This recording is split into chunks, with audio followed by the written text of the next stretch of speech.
Assalamualaikum warahmatullahi wabarakatuh. Saya Nuranita Diastuti atau biasa dipanggil Nita, mahasiswi Pendidikan Matematika Program Doktoral dari Universitas Negeri Semarang. Kali ini saya akan mereview kembali jurnal internasional yang ketiga. Review jurnal kali ini dengan alasan karena jurnal ini memiliki tema yang sama dengan tema dari penelitian disertasi doktoral saya. Di sini saya akan mengangkat rencana disertasinya, yaitu mengenai studi neuroscience, analisis level atau tingkatan proses berpikir kreatif matematis ditinjau dari perbedaan gender. 3 tema utama, yang pertama adalah mathematical creative thinking, yang kedua adalah gender, males or females, dan yang ketiga mengenai neuroscience. Untuk kali ini, review jurnal yang saya angkat yaitu mengenai neuroscience. Judul jurnal yang saya angkat yaitu Australian Council for Education Research pada tahun 2016 dengan artikel Neuroscience and Education, Mind the Gap, yang ditulis oleh John Morris dan Pankaj Shah dari Australia pada tahun 2016. Review jurnal kali ini temanya mengenai neuroscientific dan education, bagaimana gap di antara keduanya. Latar belakang artikel ini akan menjadi background dari penelitian saya, di mana di era globalisasi dan teknologi kita membutuhkan penguasaan pengetahuan yang sangat optimal. Namun, keterampilan oleh siswa sekolah tidak pernah diperhatikan dengan maksimal. Background dari artikel ini yaitu meningkatkan otomatisasi dan mengoptimumkan kecerdasan karena semakin menghilangnya banyak pekerjaan yang rutin, administratif, dan juga secara teknis dalam negara industri, menurut Barat 2015. Sehingga persyaratan pekerjaan akan melibatkan pengetahuan yang lebih tinggi tingkatannya dan juga keterampilan, menempatkan tuntutan pembelajaran yang semakin besar dan harapan besar terpusat pada siswa. Latar belakang artikel ini juga akan menjadi latar belakang dari penelitian saya. Tren penelitian saat ini yaitu penelitian pendidikan sangat dipengaruhi oleh tren filosofis dan politis dalam masyarakat. Membuka ulasan di lapangan dengan pertanyaan, mengapa reputasi penelitian pendidikan begitu mengerikan? Menyimpulkan kondisi saat ini bahwa dianggap tidak realistis karena dipolitisasi dan dalam kekacauan yang konstan. Reputasi penelitian pendidikan, menurut Bukart dan Schoenfeld pada tahun 2003, reputasi penelitian pendidikan saat ini mungkin akan semakin memburuk, dan menegaskan bahwa pendidikan itu memiliki banyak kredibilitas. Bahkan diantaranya klien yang dituju hanya untuk melengkapi administrator saja. Jadi penelitian saat ini, image mengenai penelitian pendidikan mulai sangat buruk di masyarakat. Bagaimana menurut Vinouskis pada tahun 2000 mengenai reputasi penelitian pendidikan? Bahwa kualitas riset dan pengembangan banyak dihasilkan oleh peneliti pendidikan, namun dianggap oleh para akademisi dalam ilmu perilaku dan sosial lainnya dalam kelas 2 metodologi dan konseptual. Sedangkan menurut McWilliam dan Lee pada tahun 2006, permasalahan penelitian pendidikan dari perspektif Australia mengatakan bahwa adanya kecenderungan untuk melakukan penelitian kualitatif daripada kuantitatif. Mengapa? Karena hal ini sebagian besar didorong oleh pilihan individu dan juga kepercayaan pribadinya masing-masing. Pada tahun 97, Leishman menyatakan bahwa kurangnya kemajuan dalam penelitian pendidikan dibandingkan untuk disiplin lainnya dapat dikaitkan dengan konflik antar disiplin ini. Bahwa pola baru yang lebih kolegial, maka kerjasama dapat dipupuk dan dipertahankan, karena yang tampaknya menjadi prasyarat yang sangat diperlukan dalam reformasi berbasis pengetahuan dalam pendidikan. Jadi, untuk penelitian pendidikan saat ini banyak mengaitkan konflik antar disiplin, walaupun akhirnya menjadi prasyarat yang sangat diperlukan dalam reformasi di pendidikan.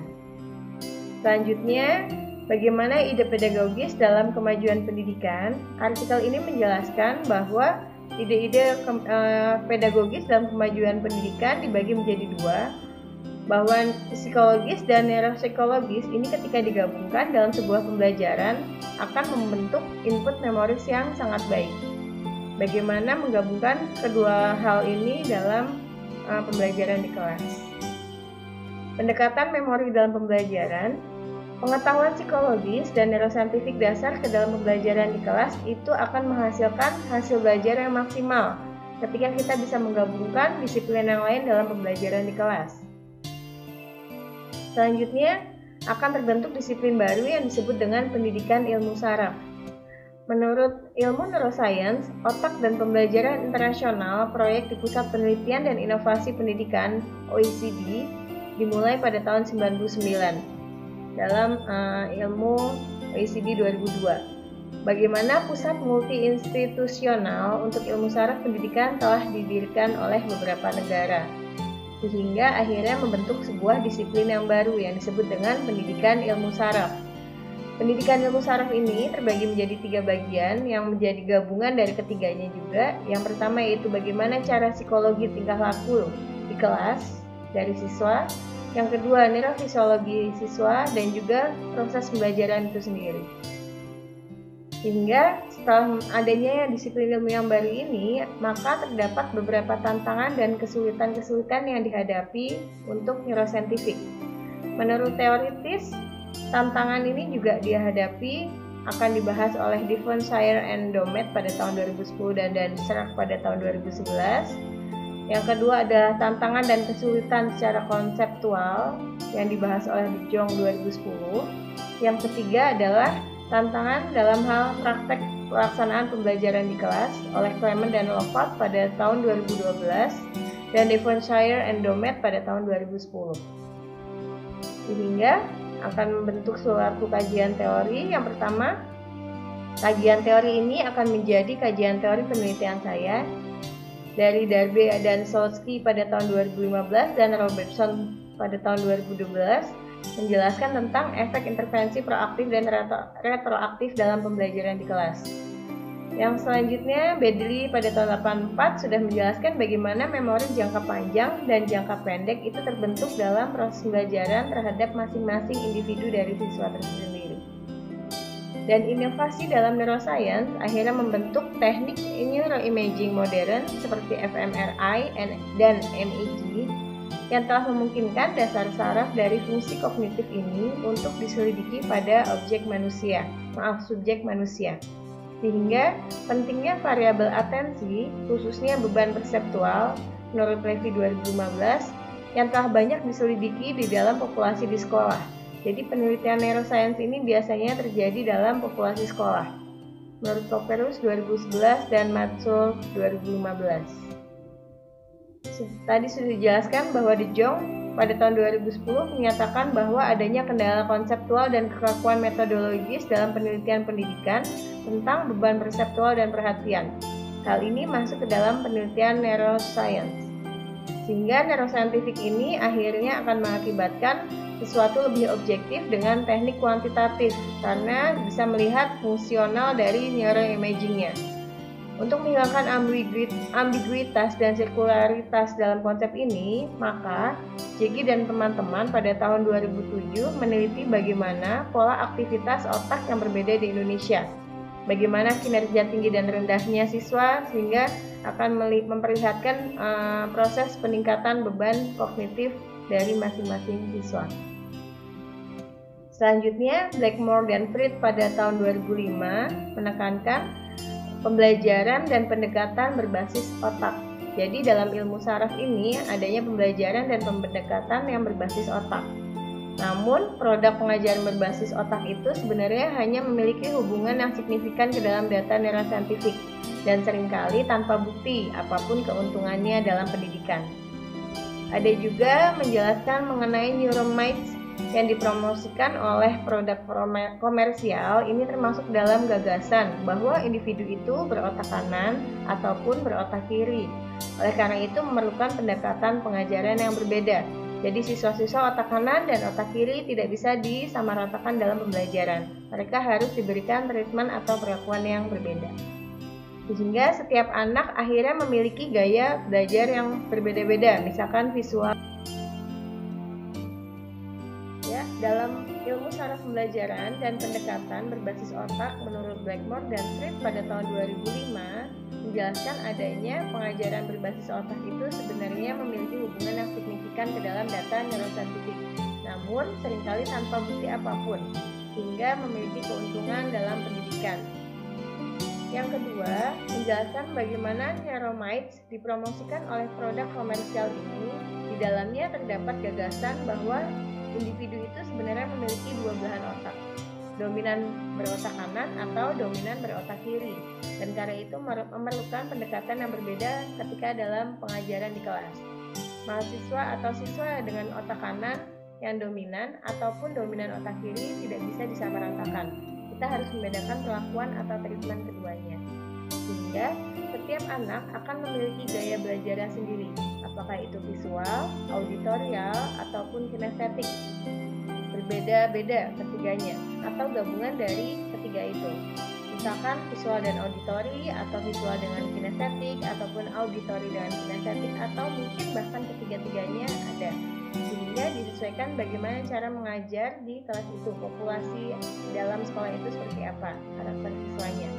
Dan gagasan beberapa periode kritis yang didefinisikan dengan baik ini akan dijelaskan mengenai keterampilan khusus yang diajarkan oleh guru seperti apa, dijelaskan dalam De Jong, Howard Jones, dan Jones pada tahun 2015 dan Howard Jones pada tahun 2012. Kajian teorinya yang selanjutnya dari Decker et al. Pada tahun 2012 mengenai antusiasme untuk pendekatan berbasis otak yang menyebabkan adopsi yang luas dari Neuromite terkait bagaimana metode oleh guru di sekolah. Jadi bagaimana guru itu akan mengajar dengan baik menggunakan Neuromite ini dalam pengajaran di kelas.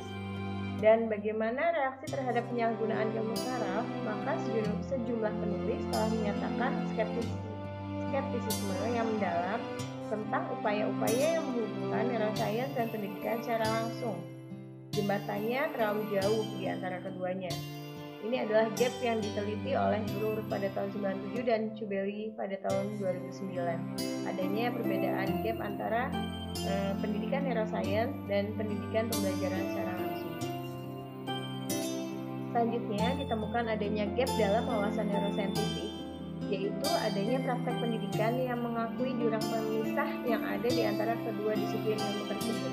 Seperti dibahas pada slide sebelumnya, adanya perbedaan mengenai gap antara ilmu saraf dan pendidikan, sehingga kita memerlukan adanya komunikator dan juga penerjemah.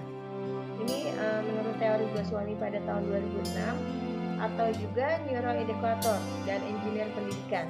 Jadi kita tidak bisa menggabungkan keduanya, kita harus mendapatkan informasi dari seorang neuroeducators dan engineer pendidikan menurut Fisher 2009 untuk menjembatani kesenjangan tersebut.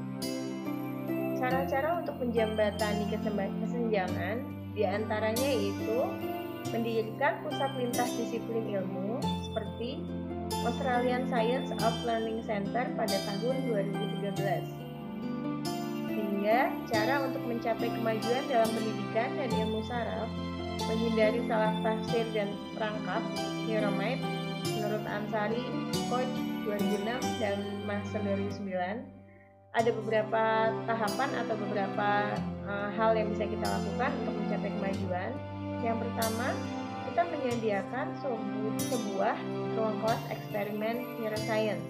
Dan yang kedua, ruang guru dan siswa itu harus dalam tahap pemantauan. Selanjutnya, kita memerlukan peralatan psikofisik dan neurofisiologis seperti pelacak mata, detak jantung, kulit, EEG, dan selanjutnya. Langkah selanjutnya yang keempat, adanya pendekatan dua arah yang integratif antara ahli saraf dan juga ahli pendidikan.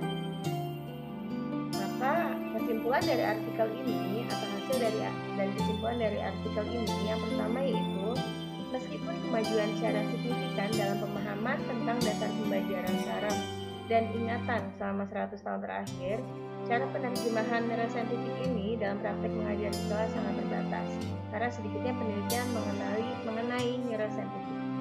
Selanjutnya, adanya pengembangan pedagogi, psikologi kognitif, dan juga ilmu saraf pembelajaran selama masa lalu, dan bagaimana disiplin ilmu yang terpisah ini yang sekarang akhirnya bergabung dalam bidang pendidikan yang baru, yaitu ilmu saraf pendidikan. Nah, hasil dan kesimpulan artikel ini akan menjadi latar belakang dari penelitian disertasi saya.